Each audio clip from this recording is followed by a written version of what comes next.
Welcome to the Great Detectives of Old Time Radio. From Boise, Idaho, this is your host, Adam Graham. If you have a comment, email it to me, box13@greatdetectives.net. Follow us on Twitter at Radio Detectives and check us out on Instagram, instagram.com/Great Detectives. If you're enjoying this podcast, please follow us using your favorite podcast software. As a reminder, we have great Christmas programming coming up this week. We have the first Christmas episode of the Old Time Radio Snack Wagon, available at snackwagon.net. And I'm also a guest today on Ron Eckelbarger's podcast, The Classic Comedy of Old Time Radio. And I've included links to that in the show notes. And tomorrow we will begin our Amazing World of Radio Christmas episodes and also start our Christmas episodes on the Great Detectives podcast. But now let's get into this week's adventure with the Falcon. And this is the only circulating episode we have from 1949. So from February 20th, 1949, here is Murder is a Knockout.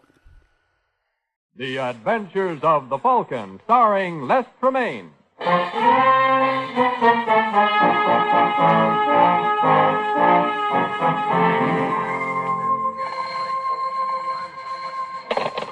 Hello. Yes, this is the Falcon speaking. Oh, Marcia. I'm glad you called. But I don't see how I can make it tonight, Angel. I have to locate a girl. Is she attractive? Well, I know one guy who fell for her. Did he fall hard?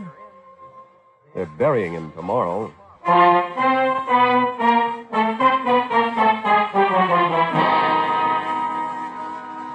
Once again, the Mutual Broadcasting System brings you the Adventures of the Falcon.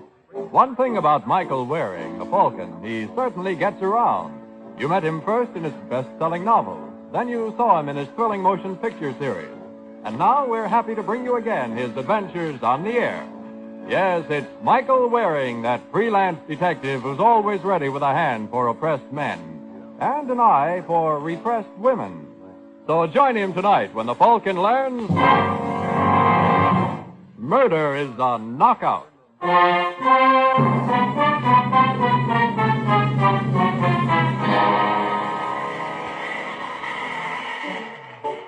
It's 10:30 at night in New York, and in Madison Square Garden, the sixth round of the main event is underway.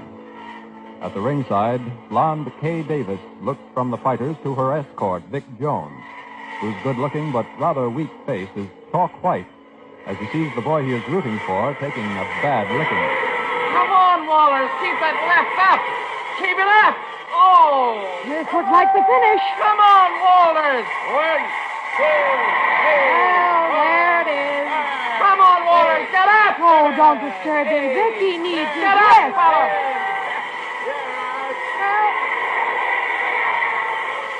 That does it. Yeah. Well, I'm afraid you're going to have to let me have 5 bills. What gave you that idea? I was on Walters. I wasn't. Oh, now, don't be like that, baby. Come on, now on, Vic. That's exactly how I'm going to be. I've played sucker long enough. I got to have that dough, Kay. What's the matter? You got a broken leg? You want money? Work for it. I'm going to have plenty, but it'll take a little time. I have a lot of irons in the fire. You have one iron in the fire. Me. And I'm tired of getting burned. Okay, baby, you figure you got burned. So now you want to chill? Well, that's just what you're going to get. Anyway, it was nice knowing you. Now, wait a minute, Vic. I'm not asking for a sign-off. That's what you think. And I was right. About what? You were only using me for what you could get out of me. If there weren't people around here, I'd kick your teeth in for that. Because I'm right. Oh, what are we fighting for, kid? You know it's you and me no matter what. We can't help ourselves. It's Wait a just minute. Huh? Oh, what's the matter? Let's get out of here quick. What is it? Come on. Well, the aisle's jammed. Well, we can push our way through. Excuse me, please. Hurry up, Vic. Well, what goes? You see that character over there, the one on the gray hat? He's looking this way. Huh? Well, what about him? He works for Alexo. Oh. Well, you think he saw you? I know he did. That's why he's here. Alexo knows I like to fight. Yeah. We'll have to shake him, Vic. He'll want to trail me and find out where I live. Is he following? Huh? I don't know. I can't see him now. Good. And that means he can't see us either. No. Well, we can only keep it that way. We'll be all right.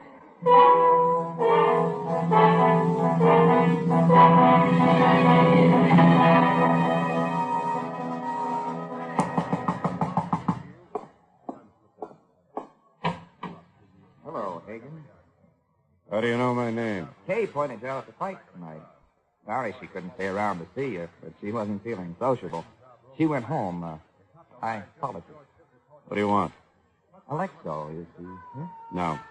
Doesn't get in until tomorrow morning. What do you want to see him about? I have a proposition for him. He's looking for Kay. I know where he can find her. Come on in. I'm handling things for Alexa. You can talk to me. Right. What's your name? Jones. Vic Jones. And what's your proposition? 500 on the line. That's kind of steep. Oh, I wouldn't say so. When Kay pulled out of L.A., she took $75,000 of Alexa's money with her. 5 P's isn't much to get it back.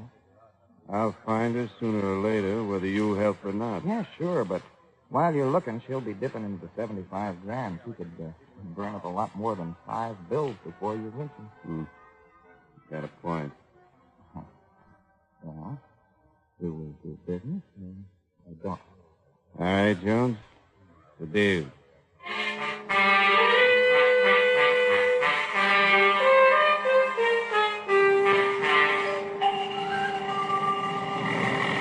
Flight 9 for San Francisco and intermediate cities now loading gate 3. All aboard Flight 9, please. Alexo, here I am. Hello, Hagen. How was the trip? So. How are things going? Got anything on the girl? Not yet. Nothing? Tried the fight? Yeah, if she was there, I didn't see her. Don't think she's in New York. The detective in Chicago saw her buy a ticket to New York. Maybe she went on through. Florida, maybe. I think she's here. I wouldn't have come all the way from L.A. if I wasn't pretty sure. Well, what should we do? I've already wired Mike Waring. The Falcon? Yep. You don't want that bird snooping into your activities. He won't. All I'm going to have him do is locate the girl. Well, I don't like it. You know, Hagen, sometimes I get the idea you don't want me to find Kay. What? Now, look, Alexo, I turned the town inside out trying to find her. I hope you did. Because if I find out you are lying, you are the one that's going to be turned inside out.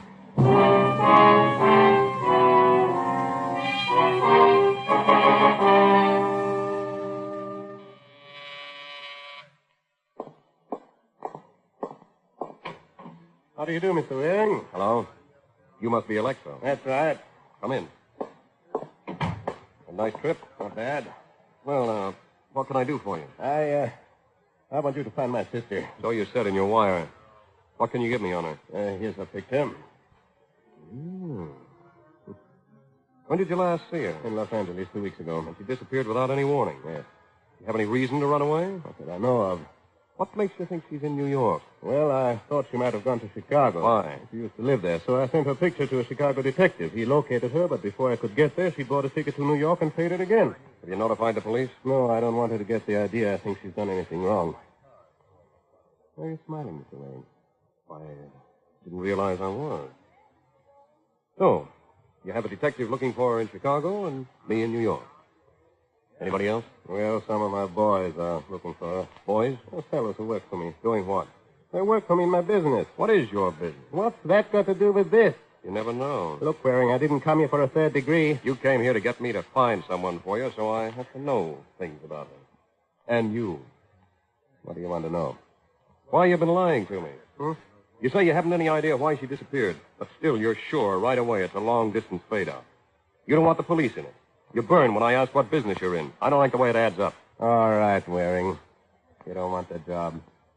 Sorry I bothered you. Who says I don't want the job? You just said... I said you were lying. But if that picture does the girl justice, I still could be persuaded to look for her. You know something, Waring? Somehow I don't think I'll try to persuade you. You know something, Alexo? Somehow I didn't think you would.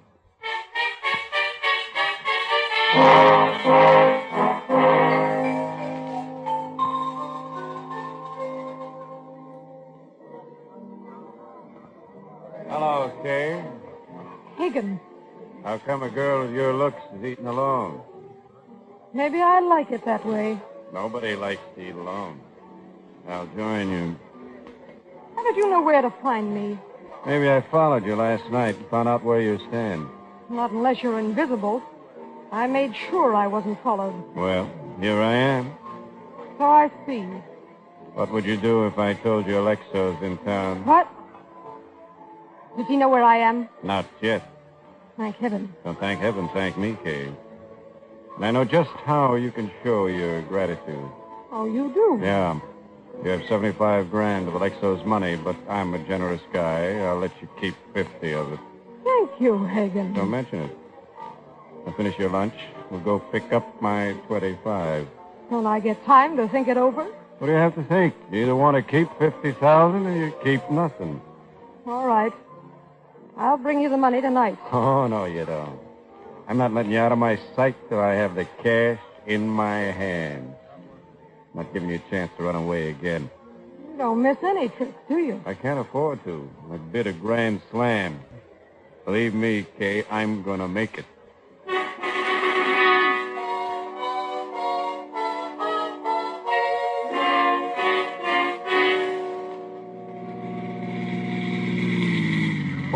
What's the idea of going in the alley? There are usually no parking places on the street, so I leave the car here and go in the back way. Oh. Okay. You'll get the dough. All right. Wait a minute. You're parked too close to the building. I can't get out here. Well, slide over. You can get out on this side. I'll get out first. Okay. I hope you don't have the bright idea that you can make a break for it while I'm trying to get out, because if you do, I'm... Oh!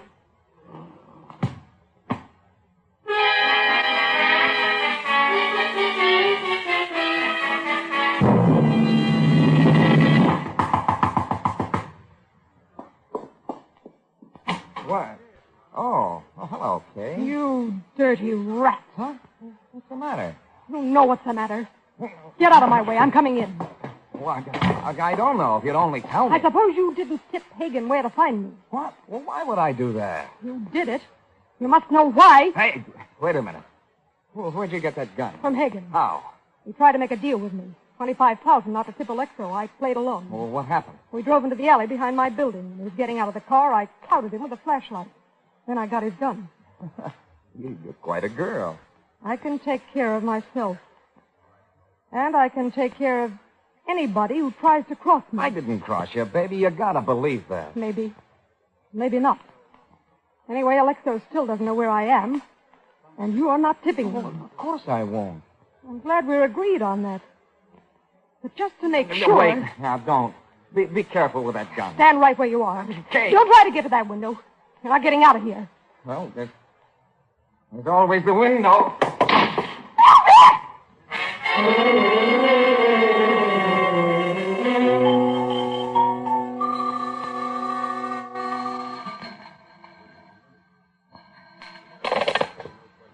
Hello? Hello, Kay.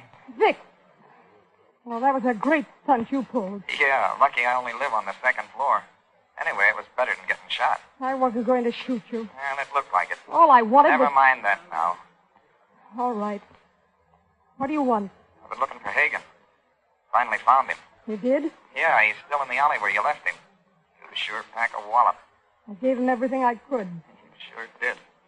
Well, why are you calling? Just thought I ought to tip you off, even if you do think I double-crossed you. Tip me off for what? Police have already found Hagen. If you're going to blow, you'll have to hurry. Why should I blow? Well, you have a story ready in case they call on you? You're not calling on me. Hagen won't tell them anything about me. I know too much about him and Alexo. You're right, Hagen won't tell the police anything. But the reason he won't tell them isn't that he's afraid. It's that he's dead.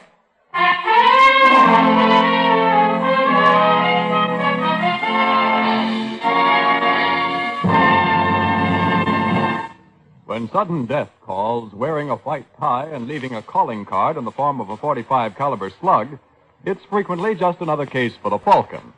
But when wholesale disaster threatens a community, that's the time when everyone thinks in terms of the Red Cross.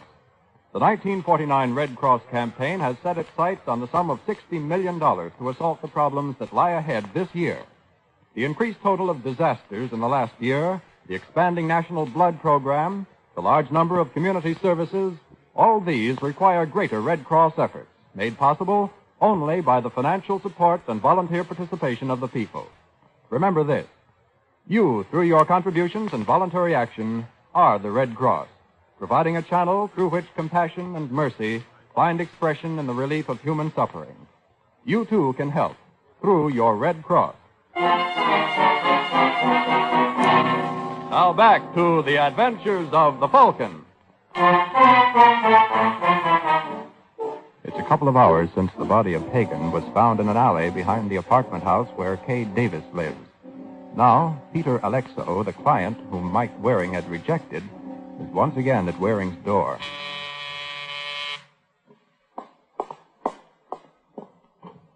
Oh, it's you again, Alexo. Yes, may I come in? I want to talk to you. Okay.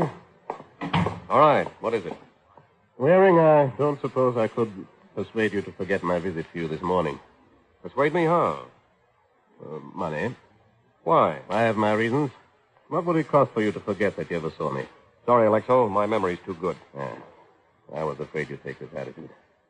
Well, then, Waring, there's just one thing to do.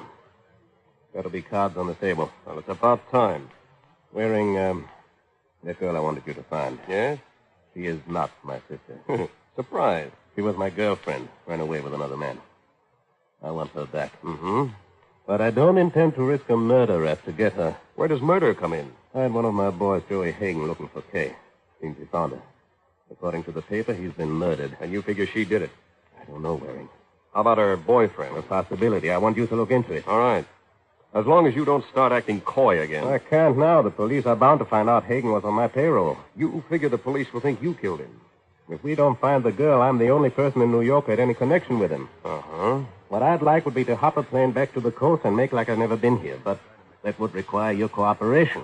I haven't been able to buy that. So your next best bet is to get me to crack the case for you. Or at least find Kay. Only now, whatever I find out, I turn over to the police instead of to you. Whatever you say. All right, Alexo. I'll do what I can. Good. I wish you luck. Thanks. And considering what happened to the last fellow who tracked down your girl for you, I'm going to need it.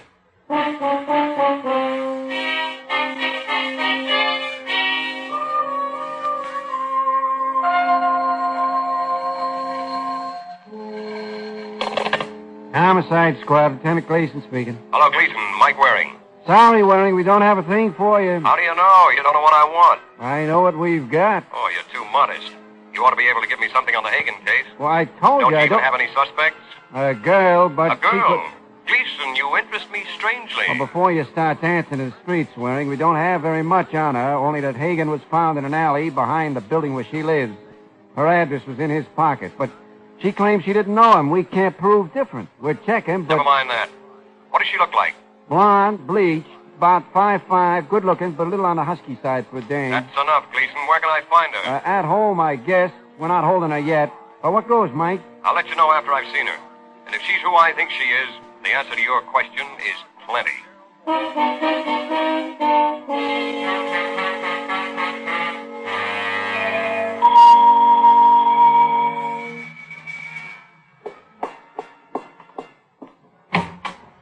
What do you want? You are On what?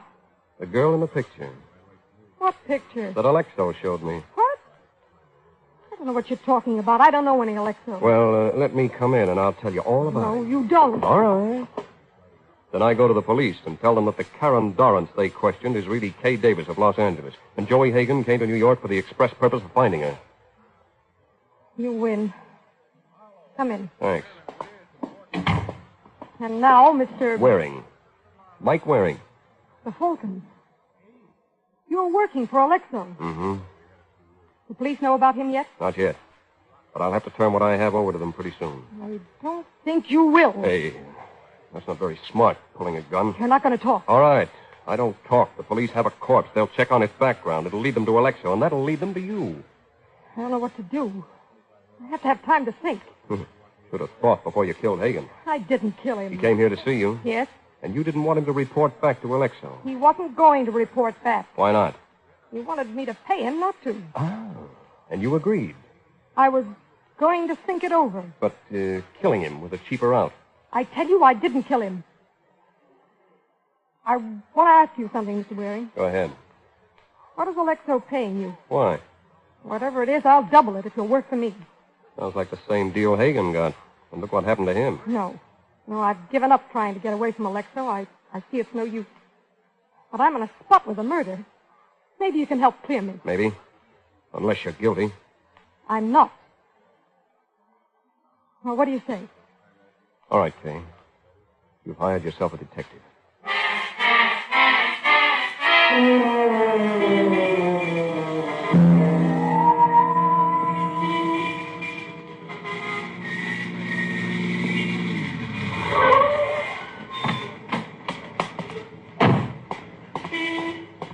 Hello? Huh? You must be Vic Jones. Who are you? Mike Waring. What do you want? You. If you are Jones, you fit Kay's description. I've been waiting in front of the building for you to come home. Kay sent you? I'm working for her. Why did she send you here? As a matter of fact, she didn't. That was my idea. She wants me to work on the Hagen case. I thought you might know something. What would I know? Plenty. If you're the murderer. What? Why would I want to kill Hagen? You wanted Kay for yourself. Alexo wanted her back. Hagen found her for him. You could have killed Hagen to keep him from reporting. There's only one trouble with that, Waring. Yeah, what? Kay and I had already split up last night. So why should I care if Alexo found her? Well, it looks like my client has been holding back on me. Unless you're lying. If you don't believe me, ask Kay. I may do that. But first, I'd like to ask you a few more questions. Yeah, sure. But let's not stand out here in the street. We can go inside. All right. I don't understand, Waring. If you're working for Kay, how come you thought I killed Hagen? Why shouldn't I? I didn't know you and she had split up. But didn't she tell you what happened with Hagen? What did happen? Oh, well, if you don't know, I'm not saying. Why? I've had enough trouble with Kay. She thought I tipped Hagen off about her. I think I've convinced her. I didn't by now, but I'm not going to give her any other reason to blow up. Oh, yeah. She blew up, huh? Yeah. Well, why did she care if Hagen found her? Since she'd already split with you. On account of the $75,000. What? What's $75,000? Well, didn't she tell you that either? No. Didn't tell you much. Seems not. Well, in that case, there's not much I can do for you either. But if you know anything... Here we are. No use, Waring. I'm not talking. So you might as well run along. Oh, no, not yet. Well, I tell you, I'm not going... What's the matter? Somebody in the bedroom. I'm going to go see. Who's there? I don't hear anything, Jones. Hey, the window's open. The fire escape. See anyone, Jones? I don't know. It's dark out there. Wait a minute. There's someone in the courtyard in the shadows. Hey, you down there, stop! Stop! Okay, pal, you asked for it.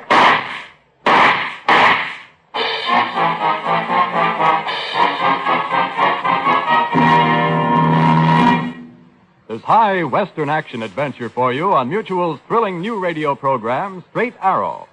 For the first time in radio history, a full-blooded American Indian becomes the central figure of a radio drama, a champion of law and order, a dynamic hero in action-packed struggles. The incomparable Straight Arrow presents the vanishing American in his true light. You'll find swift-paced entertainment when you hear the bold and daring Straight Arrow on Mutual.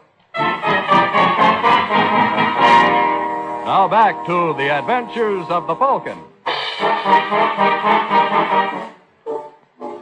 20 minutes have passed since Mike Waring and Vic Jones surprised an intruder in Jones's apartment. Now, in another part of town, Kay Davis stands outside the door of a hotel room.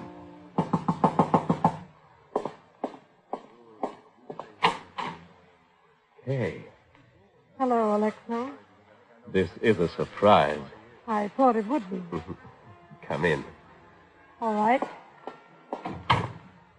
I see you'll never give up, Alexo, and I'm tired of running. And here I am. Good. Tell me something. Was it me or the money that you were really after?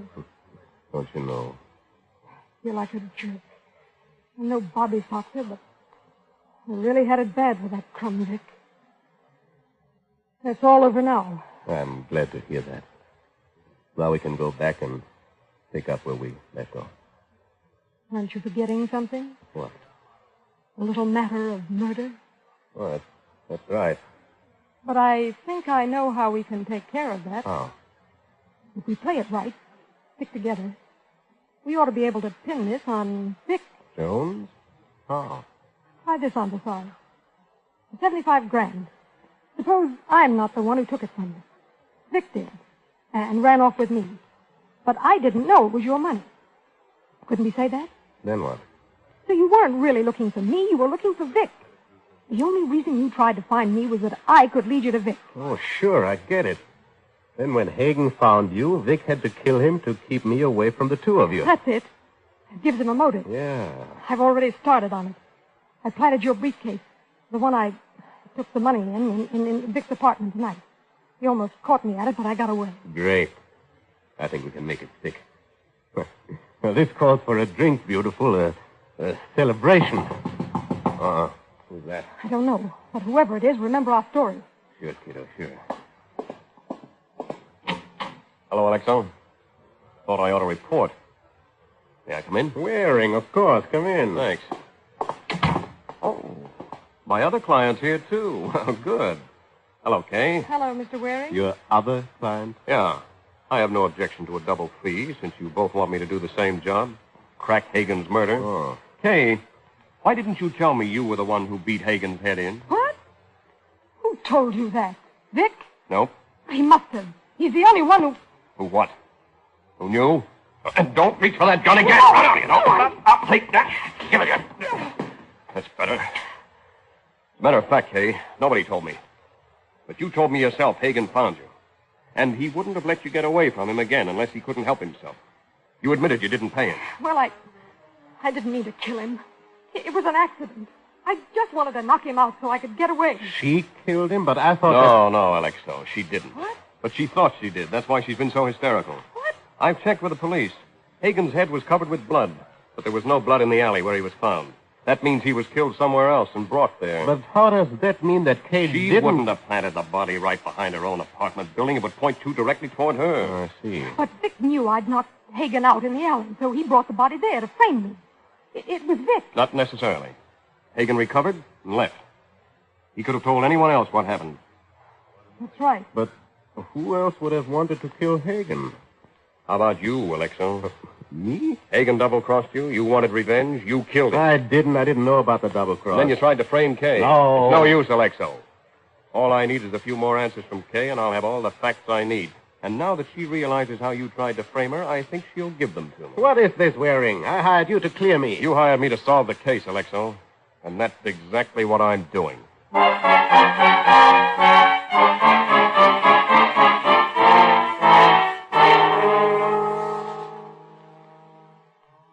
Looked up a plan to frame me, huh, Waring? Oh, that's right, Jones. Oh, I'm sure glad you saw through it. How did you know Alexo was the murderer? Well, I didn't. I was just feeling my way. First, I eliminated Kay. The body being planted in the alley cleared her. Yeah, you told me. But then there was one fact I had to get straight. Yeah, what was that? How Alexo and Kay got together. Kay could tell me, but I had to make sure she was telling the truth. And that's why I accused Alexo. What? Yeah. Because if she thought Alexo was the murderer and that he had tried to frame her, then she wouldn't try to protect him. So I accused him. And then I asked how Alexo found her. She said he didn't find her, that she went to see him herself tonight. So what? Well, don't you see? Alexo wanted to find Kay and his $75,000. Hagen knew where Kay was. So Alexo would never have killed Hagen until Hagen had talked. And he obviously hadn't talked, because Alexo was still looking for her. Which means Alexo didn't kill Hagen either. But if he didn't... If he didn't, and Kay didn't, that just leaves... Yeah, that's right. You, Jones. But why would I? I Kay told tried you. to kill you because she thought you tipped Hagen off about where to find her. You denied tipping him. You hoped to convince Kay of your denial. But you couldn't if Hagen told her the truth. You killed him to shut him up. Well, there it is. Isn't it a shame, Jones? What? That they went to the trouble of trying to frame you when you were guilty the whole time?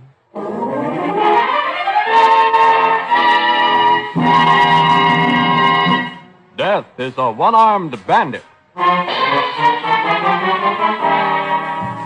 Death is a one-armed bandit.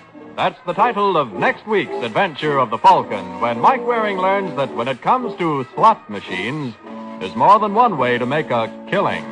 So be sure to listen next week at this time to another exciting adventure of the Falcon.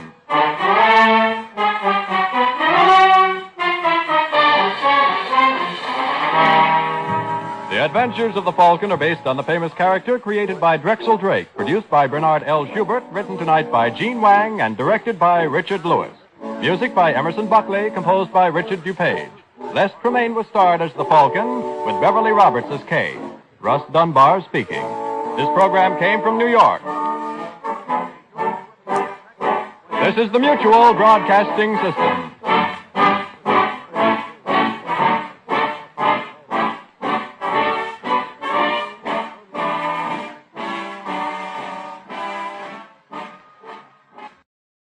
Welcome back. The Falcon takes a bit of getting used to. I don't think I've ever heard a radio program other than this series where the person asking the detective to explain how he solved it at the end actually turns out to be the killer. I have to say that Alexo massively underrated Waring's credulity and intelligence by trying to get him to take the case no questions asked. Because any reputable private detective is going to do that, and if they don't, they're probably too incompetent to work for you.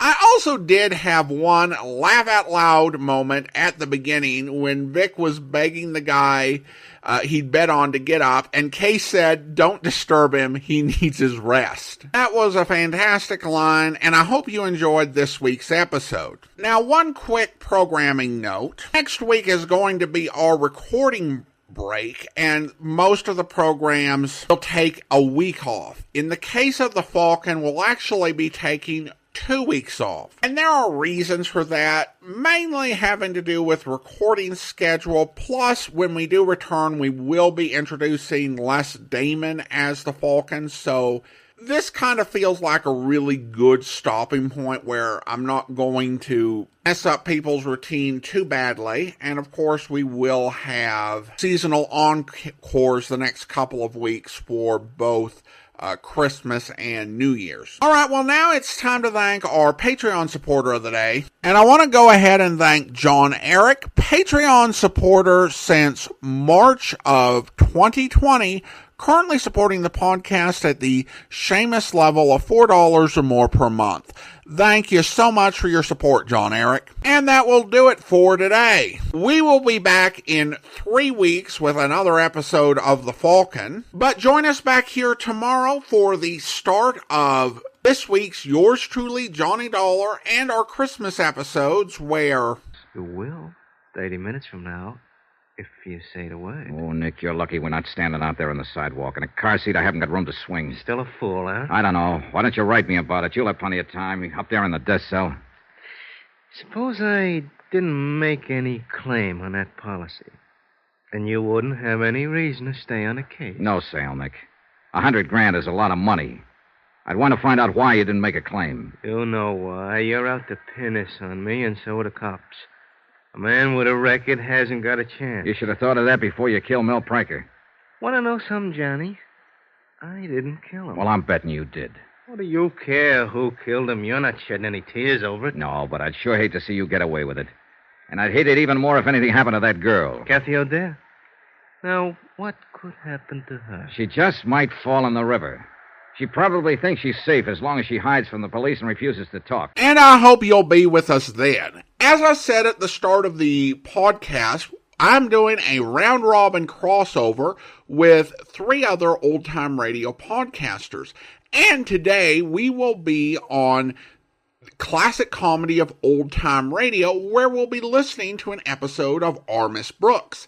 After I sign off, listen for a 5-minute preview, and you can listen to the rest of it over at Classic Comedy OTR. In the meantime, do send your comments to box13@greatdetectives.net. Follow us on Twitter at Radio Detectives, and check us out on Instagram. Instagram.com/greatdetectives. From Boise, Idaho, this is your host, Adam Graham, signing off.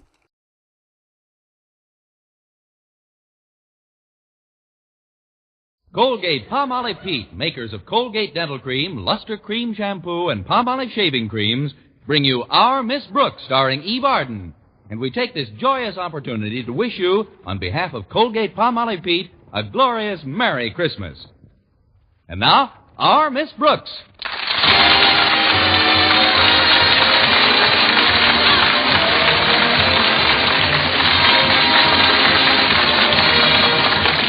It's time once again for another comedy episode of Our Miss Brooks, written by Al Lewis. Well, most of us spent Christmas Eve with our families and friends. But our Miss Brooks, who teaches English at Madison High School, wasn't quite so fortunate. No, my family was too far away to visit, and it seems my friends had other plans. But I made up my mind not to brood about it, and was trimming a rather tiny tree in our living room when my landlady, Mrs. Davis, joined me. What a nice tree, Connie. It isn't really, Mrs. Davis, but it's the only one I could afford. Oh, what did you pay for it? I found it in a vacant lot. What I like about it is the size. It's not too big or too small. It's just too small. I'd like to stay here and celebrate Christmas Eve with you, Connie, but I promised my sister Angela I'd come over to her place. You remember Angela, the absent-minded one? Oh, certainly, Mrs. Davis.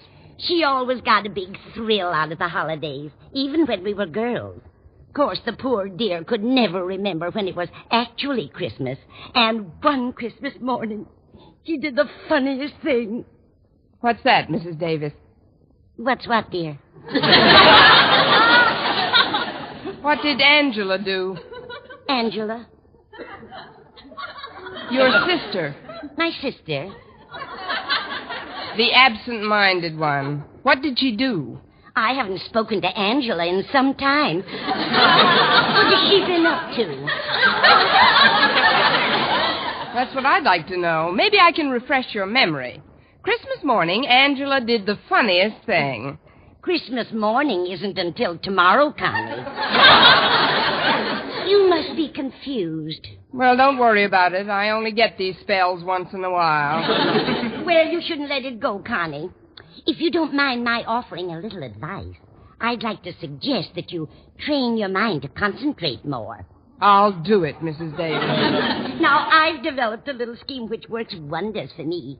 Supposing you have trouble remembering where you put things around the house. Well, you just keep repeating the location to yourself with a sort of rhythm. For example, I just chant to myself, the mustard's in the closet, the bread is in the box. The mustard's in the closet, the bread is in the box.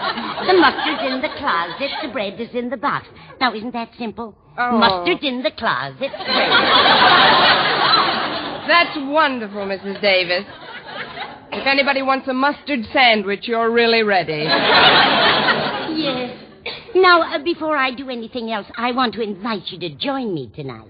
Join you? Yes, dear. I'm going over to Angela's house? That's right. She's so cute with that little absent mind of hers. Why, sometimes she forgets what she's talking about right in the middle of a sentence, and oh, dear me, I hope that cat's got enough milk. Well, I'm sure if we, but then, maybe someday, or if it doesn't seem too... And that's why I can't join you tonight. Thanks anyway, Mrs. Davis. I'll just spend a quiet evening at home here. But how about Mr. Boynton? Don't tell me he was too shy to ask you for a date on Christmas Eve. Why do you think there's mistletoe on all four walls? No, Mr. Boynton asked me all right, but then he canceled yesterday. Said he's going upstate to visit his folks for a couple of days. But don't worry about me, Mrs. Davis. I'll have a gay time. I'll listen to the radio, read, and from this window I can see our neighbor's television antenna. But what about the little gifts you've got for Walter Denton and Mr. and Mrs. Conklin and Harriet? When are you going to deliver them? Oh, they told me not to bother. They said we'd exchange on the 26th. The 26th? But I don't think the day after Christmas is the time to exchange gifts. You don't? You should see the department stores. What's that, Mrs. Davis? It's Minerva. Where are you, dear? Oh, she's over by the tree. Here, Rover. Minerva. Isn't it the